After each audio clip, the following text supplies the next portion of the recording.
Alhamdulillah, kita bersyukur kepada Allah Subhanahu wa taala kerana dengan limpah kurnia dan pilihannya. Dengan pilihannya maka pada malam yang berbahagia ini dapat kita menjadi ahli kepada salah satu daripada taman-taman syurga di muka bumi Allah ini. InsyaAllah pada malam ini kita akan menyambung pengajian kitab Ihya Ulumuddin karya Hujjatul Islam Imam Al-Ghazali bagi kali yang ke-93. Kita masih dalam kitab Tauhid, Faedah I'tiqad, muka surat 330. Kalau dalam kitab Tauhid ini muka surat yang ketiga. Kita sudah bersidang dalam kitab Tauhid ini lebih kurang 12 kali, tapi baru sampai muka surat yang ketiga. Hadirin yang dirahmati Allah sekalian, akhir-akhir ini ramai orang yang kurang sihat. Maklumlah perubahan cuaca. Kalau tuan-tuan masih ingat, dalam tahun 2009 kalau tak salah, saya pernah mengajarkan satu hadis yang cerita tentang tanah Arab kembali subur. Ini salah satu petanda akhir zaman. Kata Nabi Muhammad SAW, tanah Arab ni dia akan kembali subur. Jadi maksudnya, suatu zaman dulu entah bila-bila kan, entah sejak dah ada manusia ke belum ada manusia ke, tanah Arab ni sebenarnya padang rumput, pokok-pokok banyak, sungai-sungai, mungkin lebih kurang macam tempat kita juga. Tapi kemudiannya dia berubah jadi padang pasir, dan Nabi beritahu tanah Arab kembali subur. Sekarang ni kita tengok salji pun ada turun di tanah Arab. Boleh jadilah, tak lama lagi tanah Arab tu akan kembali subur. Dan sekarang pun cuaca sejuk. Tadi saya tengok pukul 11 pagi tadi 26 darjah Celsius di kawasan Taiping. Sedangkan 26 darjah Celsius ni biasanya pukul 11 malam. 11 pagi 26 darjah Celsius. 11 malam tu dia pergi ke 11 pagi. Kemudian cerita tentang internet. Dalam internet ni macam-macam cerita lah. Antaranya salji turun di sana, salji turun di sini. Kadang-kadang betul dan kadang-kadang tu tak betul. Sebab orang suka timbulkan isu-isu yang menarik perhatian orang. Macam semalam saya melihat satu keping gambar, tunjuk gambar orang lelaki lah, pakai kain batik, tak berbaju, semua duduk ramai-ramai di atas tanah dan dikawal oleh tentera. Kemudian ditulis di sana, inilah nasib saudara-saudara kita di Burma, ramai dibunuh. Di Myanmar, ramai dibunuh. Tapi sebenarnya gambar tu gambar peristiwa lama di Takbai dulu ni. Sebab saya ada buat satu laman berita-berita umat Islam sedunia, laman satu umat nama dia. Dalam tu saya pernah masukkan gambar di Takbai itu beberapa tahun yang sudah. Kalau tuan-tuan masih ingat, ketika itu di selatan Thailand. Dulu kawasan tu kita sebut Tabal. Tabal dalam bahasa Melayu petani, tapi dalam bahasa Siamnya Takbai. Di sana orang Islam buat demonstrasi. Satu ketika tentera ni dia kawal-kawal, kemudian dia kata okey semua kena baring, kalau tidak dia tembak. Jadi ramailah, puluh-puluh orang, mungkin ratus orang lah baring. Yang atas jalan raya lah, semua kena baring. Kena buka baju.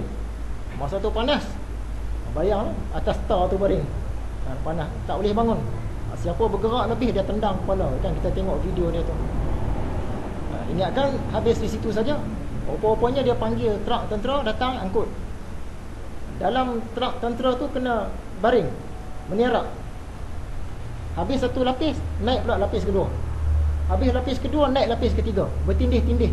Dan dia tutup dengan macam penutup lori kita lah. Katanya nak bawa ke satu tempat, penjara ke mana ke entah.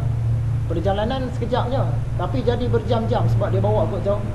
Yang dalam tu mati lagi sebab panas. Tu gambar tu peristiwa di Takbai, beberapa tahun yang sudah. Tapi orang-orang yang tak bertanggungjawab ni, dia upload balik gambar tu. Dia kata tengoklah di Myanmar ramai saudara kita mati apa semua. Dia tak kena. Kena berhati-hati lah dengan internet.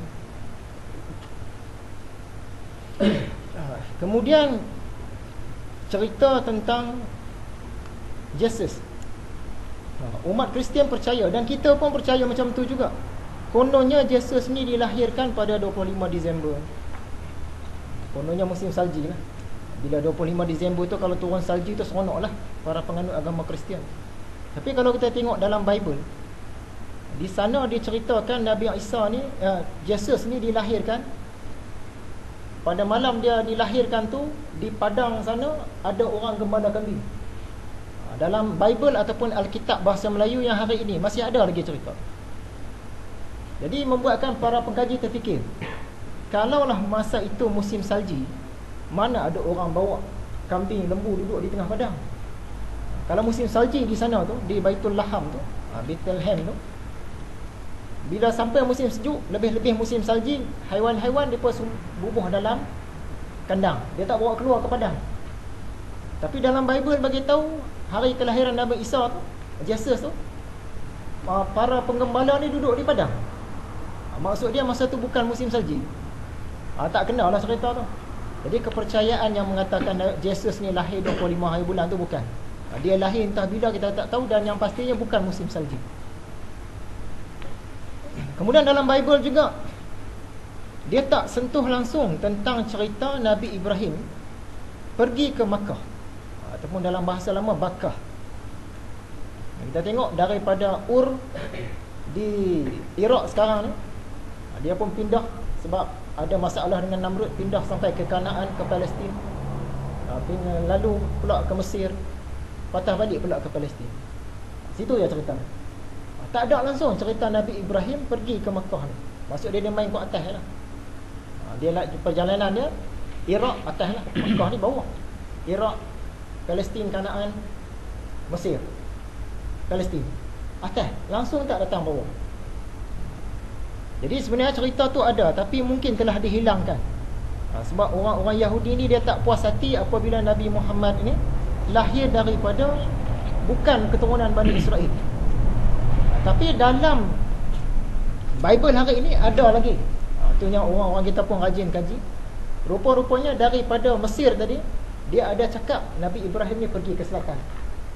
Dia pergi satu tempat, tanah Najib dia kata. Bila Najib ni rupanya selatan, dia tak sebut Mekah. Pergi ke selatan. Lepas tu cerita tu padam. Terus dia sambung, Nabi Ibrahim balik daripada selatan tadi. Jadi selatan tu ke mana? Bila kita tengok, atas ni Iraq, Mesopotamia, Kanaan, Palestin, Mesir. Bila kata selatan tu main sini. Sebab lepas tu dia tak pergi Mesir dah. Kalau orang kata ke selatan tu pergi ke Sudan, dia tentu dia lalu Mesir balik. Nak pergi Palestin, dia tak. Dia pergi selatan, lepas tu dari selatan tu dia pergi Palestin. Maksud dia ada pergi ke Makkah. Tapi cerita tu cuba dipadamkan dengan kuasa Allah. Ada lagi. Dia tak sebut Makkah, dia sebut selatan. Jadi tadi kita bagi tahu orang-orang Bani Israel ni dia tak puas hati sebab Nabi Muhammad SAW ni datang daripada bukan bangsa Bani Israel. Kita cerita panjanglah dulu.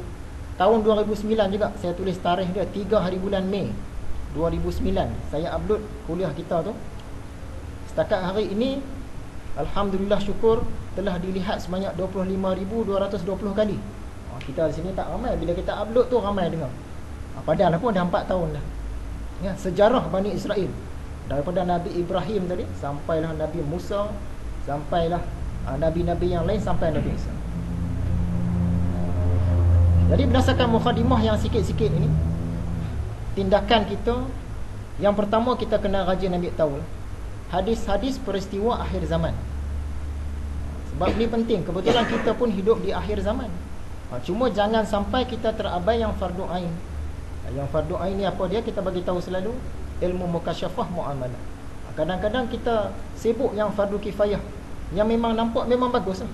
Sibuk yang fardu kifayah, terabai yang fardu ain. Sedangkan yang fardu ain ni semua mesti lepas. Mukasyafah muamalah. Yang kedua, tindakan kita, berita-berita dari internet ni kita kena saring dulu.